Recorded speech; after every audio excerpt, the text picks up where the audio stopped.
Hi, class 9 friends. Welcome back to Don't Learn English Libet. I am Vijay Kumar.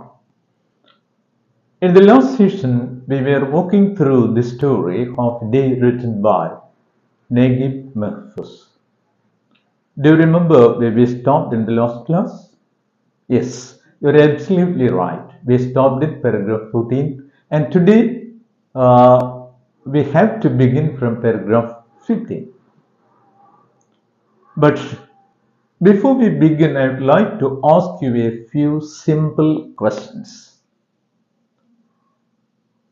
The first question is, who did the narrator meet on his way back home from school?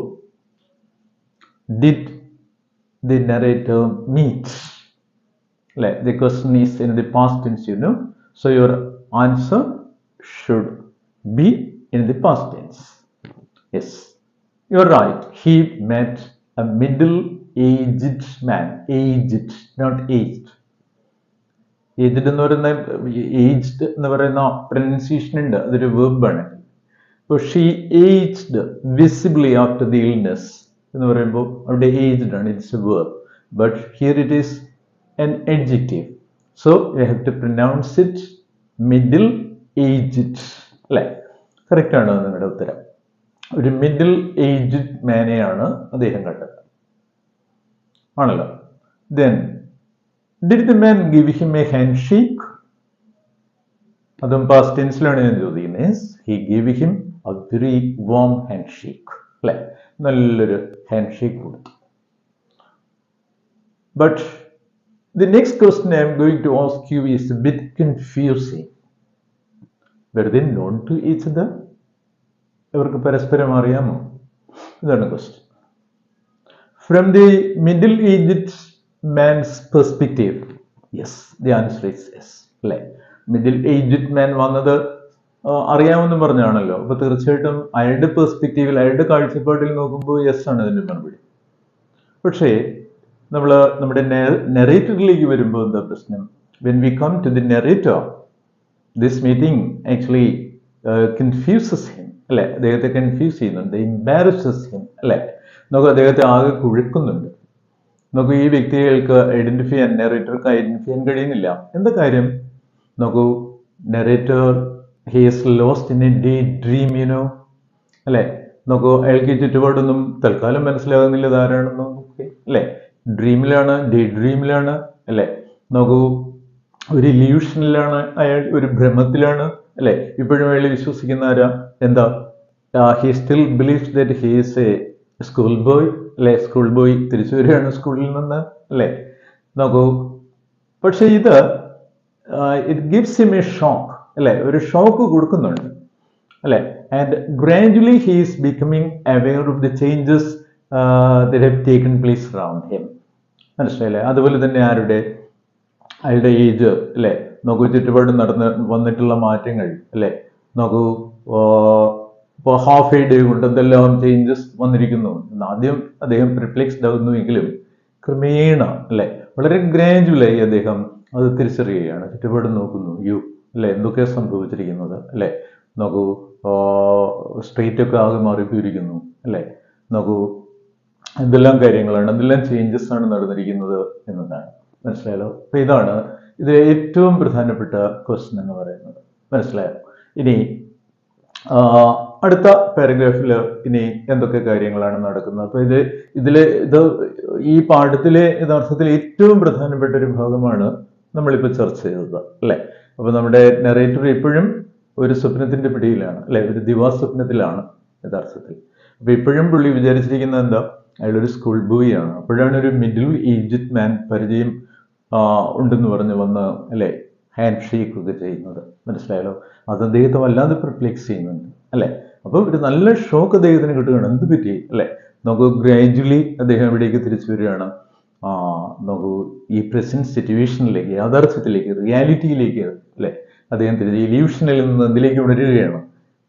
യാഥാർത്ഥ്യത്തിലേക്ക് അദ്ദേഹം ഉണരുകയാണ്. ഇത് നമുക്ക് ടെക്സ്റ്റിന്റെ ബാക്കി ഭാഗം നോക്കാം. So I shall read the 15th paragraph. Again he shook me by the hand and went off. I preceded, not proceeded, it is preceded a few steps, then came to a startled halt. Good Lord, where was the street lined with gardens? Where had it disappeared to? When did all these vehicles invade it? And when did all these hordes of humanity come to live upon its surface? How did these hills of refuse come to cover its sides? And where were the fields that bordered it? Again he shook me by the hand and went off. The middle-aged man again shook his hand, shook the narrator's hand, and he walked away. I proceeded a few steps. The narrator, too, took a few steps ahead, then came to a startling halt. Halt means stop. He suddenly stopped as if he were frightened. അതാണ് startled stop. ഇപ്പോൾ ഒരു alarming news. It was a startling piece of news എന്ന് പറഞ്ഞ അർത്ഥം എന്താ? അതൊരു സ്റ്റാർട്ട്ലിംഗ് piece of news ആയിരുന്നു എനിക്ക്, അല്ലേ? നോക്കൂ, ഇതുപോലെ ഒരു അൺഎക്സ്പെക്റ്റഡ് ആയ എന്തെങ്കിലും വാർത്ത ഇങ്ങനെ നമ്മൾ കേൾക്കുമ്പോൾ നമ്മൾ സ്റ്റാർട്ടിൽഡ് ആയി പോകാറുണ്ടെന്ന് പറയാറുണ്ട്, ഷോക്ക്ഡ് അല്ലെങ്കിൽ frightened. So he stopped as if he were frightened or shocked. Good lord, it's an exclamatory phrase, അല്ലേ? It expresses sudden feeling, sudden emotion. Where was the street lined with gardens? When he looked around, he could not see the street lined with gardens he saw on his way to school in the morning. So he asks himself where they have gone, where they have disappeared to. എവിടേക്കാണ് അപ്രത്യക്ഷമായെന്ന് സ്വയം ചോദിക്കുകയാണ്. Where had it disappeared to? When did all these vehicles invade it? When did all these vehicles invade it? Invade ചെയ്യുക, take control of എന്നുള്ള meaning ഉള്ളൂ ഇവിടെ. ഒരു രാജ്യത്തെ inward ചെയ്യുക എന്ന അർത്ഥത്തിലല്ല അത് ഇവിടെ ഉപയോഗിച്ചിരിക്കുന്നത്, അല്ലേ? നമുക്ക് പൂർണ്ണമായും ആരുടെ കൺട്രോളിലാണ് നഗരം? ആരുടെ? വെഹിക്കിൾസിന്റെ കൺട്രോളിലാണ്, അല്ലെങ്കിൽ ക്രൗഡ്സ് ഓഫ് പീപ്പിളിന്റെ കൺട്രോളിലാണ് എന്നുള്ള മീനിങ് ആണ് അതിന്, അല്ലേ? അപ്പോൾ streets were over crowded with lines of vehicles and crowds of people. Say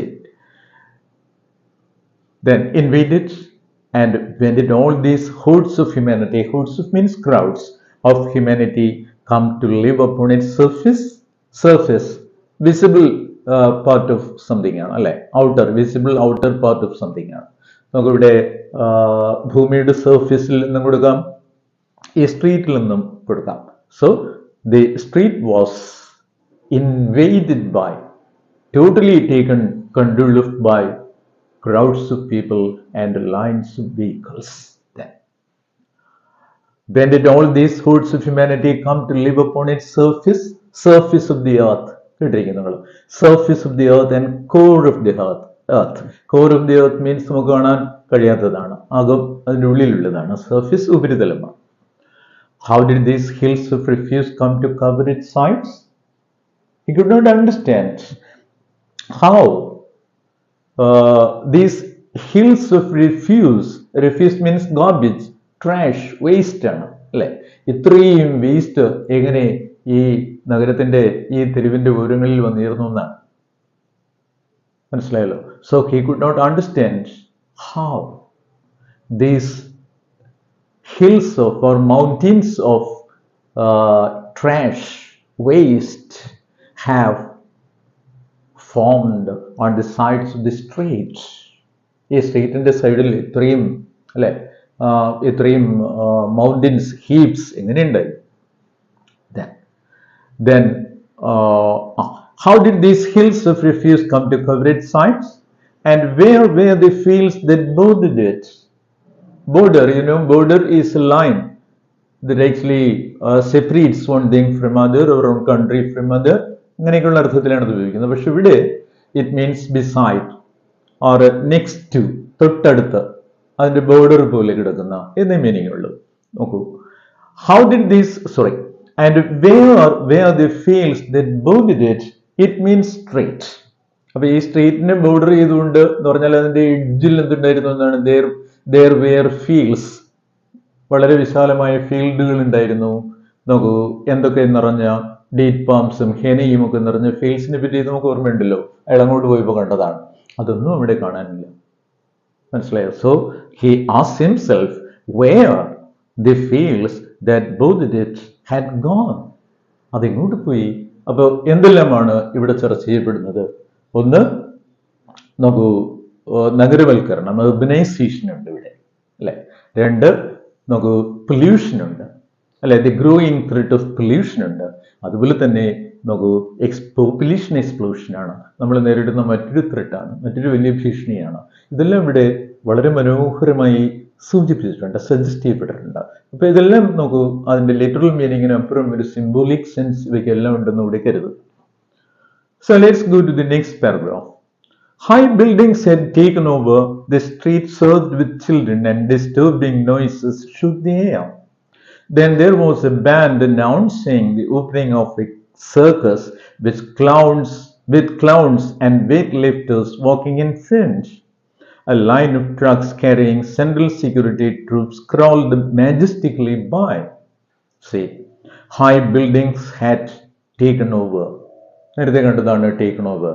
that means took control of, അല്ലെ? അതിന്റെ നിയന്ത്രണം ഏറ്റെടുത്തിരിക്കുന്നു എന്നാണ്. That means the whole area was occupied by high rise buildings, അല്ലെ? മൾട്ടി സ്റ്റോറിഡ് ബിൽഡിങ്സ് കൊണ്ട് നിറഞ്ഞിരിക്കുകയാണ്.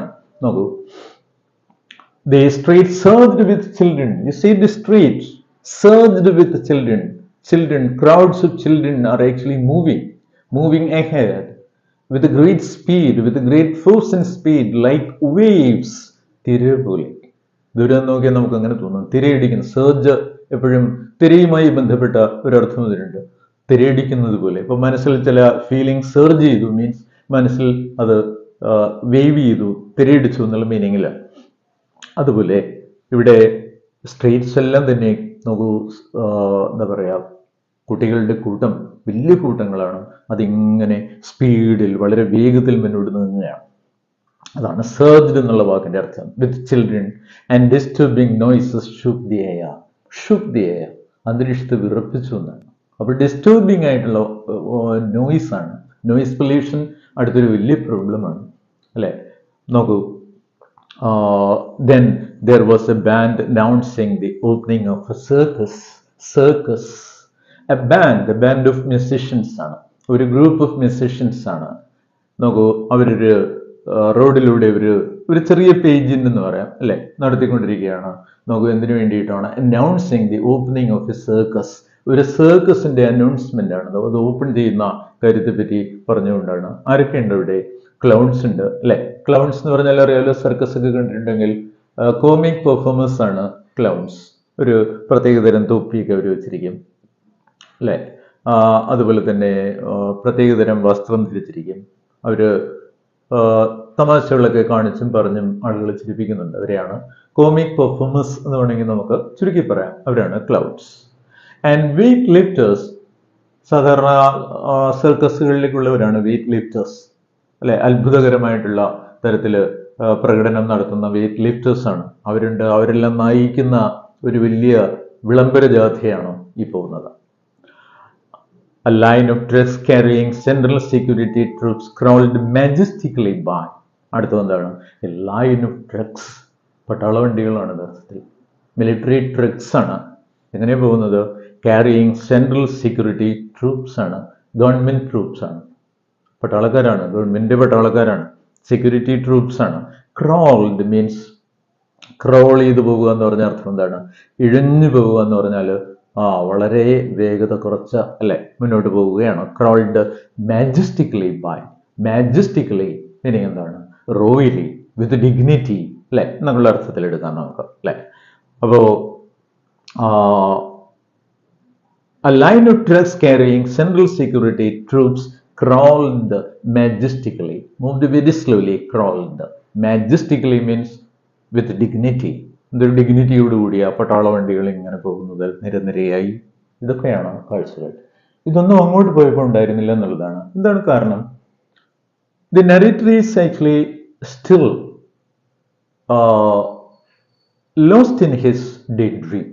ഇപ്പോഴും അയാൾ day ഡ്രീമിലാണ്, അല്ലേ? ആ ദിവാസ്വപ്നത്തിലാണ്, അതിൽ നിന്ന് പൂർണ്ണമായും ഉണർന്നിട്ടില്ല. But the meeting with the middle Egypt man gave him a shock. അയാൾക്കൊരു ഒരു ജോൾട്ട് കൊടുത്തു എന്ന് പറയാം, അല്ലേ? ഒന്ന് പിടിച്ചയാളെ കുലുക്കിയിട്ടുണ്ട്.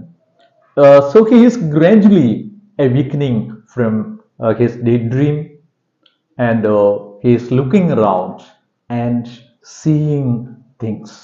ക്ലാസ് കേട്ടല്ലോ, നമുക്ക് ഇത് മനസ്സിലായി എന്ന് തോന്നുന്നു.